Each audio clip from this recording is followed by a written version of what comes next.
West Texas.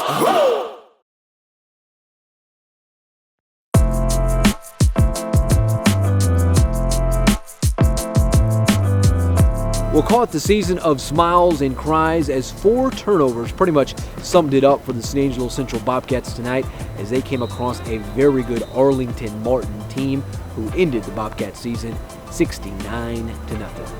Well, good evening and welcome to Maverick Stadium here at the University of Texas at Arlington. I'm Manny Diaz. Yeah, you can't turn over the ball as many times as Central did and expect to stay in the game, especially with a very good team like the Martin Warriors, a state-ranked team like Arlington Martin. Coming up, we're going to break this one down, but more importantly, we're going to hear from head coach Brent Davis and our always dude of the day, Tanner Dabbert, what this journey was like for him as a Bobcat and the message to the upcoming classes in years to come. And, of course, my thoughts on the future of the Bobcat program. But first things first, how about those Twisted Root highlights? Let's strap it up for the opening round of the Class 6A playoffs. Zy Park and the San Angelo Central Bobcats going toe-to-toe with one of the best in Texas, Zach Mundell and the Arlington Martin Warriors. Opening drive for the Cats, the kids in Angry Orange off to a great start with this nice pitch and catch from Malachi Brown to Jalen Leifesty, who says, "How you doing?" to the Bobcat sideline. The drive would be short-lived, Central forced to punt. Next Martin drive, the Bobcats returned the favor on 3rd and 7, suffocating the Warriors' offense. Martin also settling for a punt as well.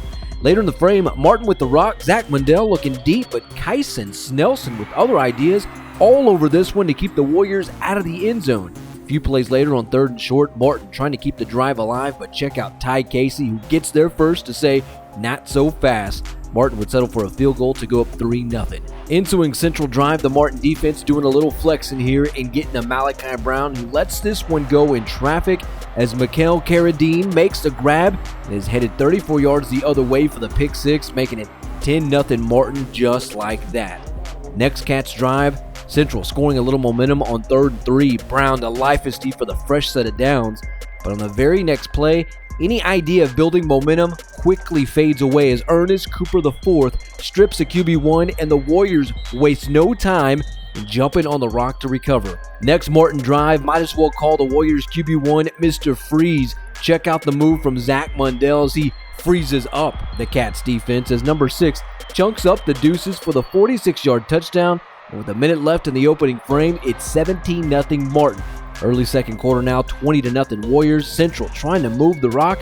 Brown hooking up with Jalen Leifesty for a 7-yard gain. Now 4th and 3. Brown looking deep and in the direction of Tanner Dabbert, but no dice, turnover on downs. Warriors offense back to work and Mundell looking deep. But how about the sophomore Ty Casey making a play to keep another Martin touchdown off the scoreboard? A few plays later, Mundell calling for the screen and giving it to Cal Robinson, who takes it for a nice chunk of change for the Warriors' first down. A little later, Mundell and that Martin offense knocking on the door as a QB1 sneaks it in for 6 to go up 27-0. A whole lot of Arlington Martin the rest of the way as the Warriors student section rowdy as ever as their team cruises past the Central Bobcats in the opening round 69-0. The Martin ground attack just overwhelmed the Central defense, finishing with 348 yards rushing. As for the Bobcat offense, Malachi Brown, usually good for a cool 100 yards rushing, and this one held to just 19. Meanwhile, Jalen Leifesty led the Cats in receiving with 8 catches for 68 yards, while Tanner Dabbert was limited to just 3 grabs for 20 yards. Coming up, Brent Davis talks about how this one got away, the roller coaster of a ride this season was, plus the emotional message from senior wideout Tanner Dabbert to the future of the program. Well, we were just outmatched. I mean, they're just a better football team than we are. I think all that showed tonight. You can't give them 4 turnovers in the first half, expect in a punt return for a touchdown. You just can't do it against good football teams, and just everything snowballed there, and then it just got out of hand. It seems like your kids just kept on playing. We played hard the whole game. We did everything we could. They always do. They always play hard. They always get after it, and that's what we expect, and they always do that for us. And very proud of our senior class. It was an up and down, back and forth kind of year, but we stuck in there, made the playoffs, and I'm proud of that. Yeah, I was a little kid who wanted to be a part of this program, wanted to play for this team, and it lived up to all my expectations and more. I loved every minute of being in the locker room with those guys, working with them, and of course playing out here, and especially in San Angelo Stadium. I'll never forget moments like that. Really just thankful for everything. Well, I'm proud of the program. I'm extremely proud.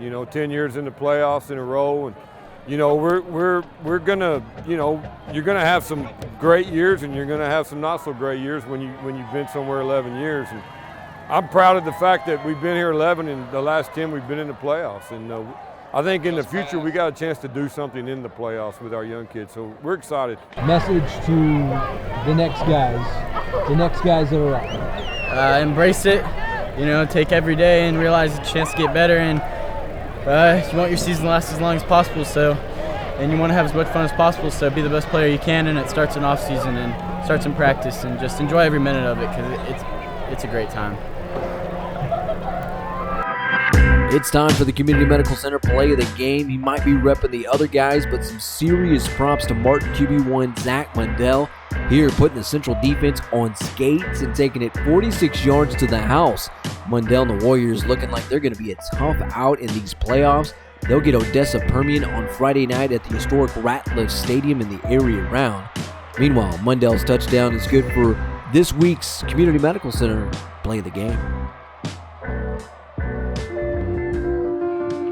For the last 2 seasons, the Central Bobcats have been challenged more than any during this current Brent Davis era. Then again, inexperience under the Friday night lights and having to play in a tough DFW district will do that to just about any program in Texas. From 2013 to 2017, this Bobcat program was one of the most dominating in West Texas. During that 5-year span, the Cats went 55-8 while making 3 appearances in the 3rd round of the playoffs. The question moving forward is, can the Bobcats get back to that level? For starters, if you take a look at what the lower level teams were able to do this season, it says a lot. The freshman teams finished 9-1 and 8-1, while the JV squads finished 7-3 and 10-0. You could go one step further to the 8th grade feeder programs of Lee and Glenn middle schools, as Lee only took 1 loss this season, while Glenn went undefeated. The lower level success, along with Central being told it will not be part of a DFW district when realignment rolls around next year, and you mix it all together with what the Cats already have established, and the future, not to mention the not-so-distant future, starts to look pretty darn good. All in all, a winning culture has been established, as have the expectations. It should be interesting to see what's in store for Malachi Brown's final season as a Bobcat in 2020, and how far he can take this Angry Orange team.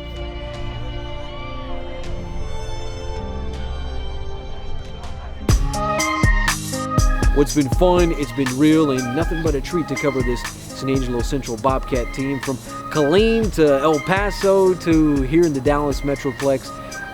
We followed the Bobcats all season long, and thank you guys for allowing us to be part of this team, to cover one crew, the San Angelo Live crew. All right, for one last time, we can't forget those W&W AFCO Steel sounds of the game, from the send-off on Friday morning to game day here at Maverick Stadium. For the San Angelo Live and Cover One crew, for one last time, the 2019 season, I'm Manny Diaz. Good night. God bless. Sick of Cats. Go Bobcats! Go Bobcats! Yes, we're finally on TV! Bobcats! Friday Night Lights! Yes, sir, Manny! Got my boy Manny Diaz in the building. Let's go, Bobcats! Let's go! Yeah!